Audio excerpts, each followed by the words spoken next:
There have been over 20 times that Q is posted, and then within 2 minutes, President Trump has tweeted. It's mathematically impossible that that's a coincidence. Yeah. Fascinating. The more they do that, the more they make the proofs more obvious and obvious. And you get to this point where the hit pieces on Q have gotten so extreme to where they're calling these kind of conspiracy theories a threat to Western civilization. I think I heard even one article go as far as to say that these same hacks, they sit in a press room with the president. And if this was such a dangerous conspiracy theory and they were so certain that it was completely baseless and false, they could dispel the entire thing with one question to the president. But they won't ask that question, right? Because they know.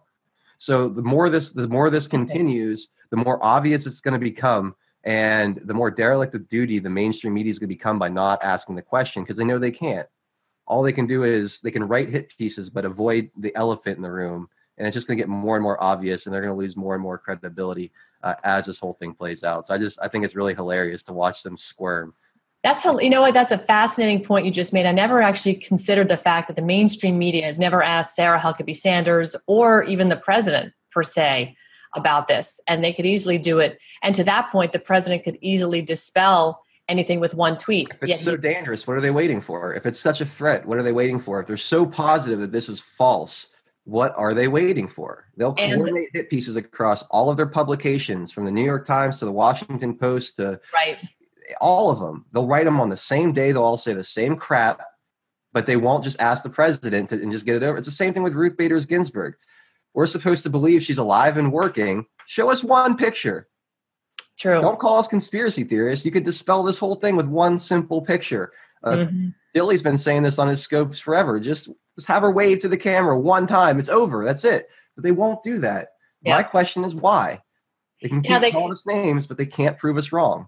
Yeah, it's that old adage of projection, right? They're projecting onto the rest of us what they're actually guilty of.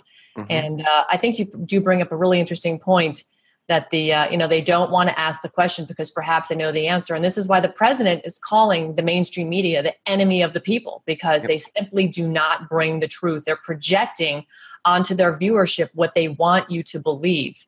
And really what they're guilty of is the conspiracy. That is what they're guilty of. And if this was such a threat, the president would call Q the enemy of the people for sending out disinformation. And the president is not calling out Q. He's not calling out citizen journalists at all.